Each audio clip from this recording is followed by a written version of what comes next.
What's up guys, for today's mini vlog papakita ko sa inyo paano ba ginagawa yung mineral water na binibili natin.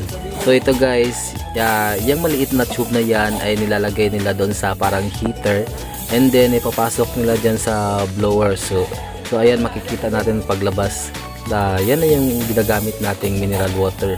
Diba guys, ang bilis, ganun ka high tech and ganun kabilis yung paggawa nila ng empty mineral bottle.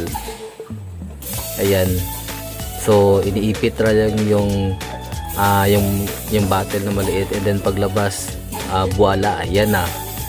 And then yan na yung nilalagyan natin ng tubig, and then yung binibili natin sa mga grocery and mga tindahang maliliit. So hanggang dito na lang guys. So thank you for watching. Kung gusto nyo pa ng mga ganitong klaseng video, huwag nyo kalimutang mag-subscribe, follow, and share. Maraming salamat!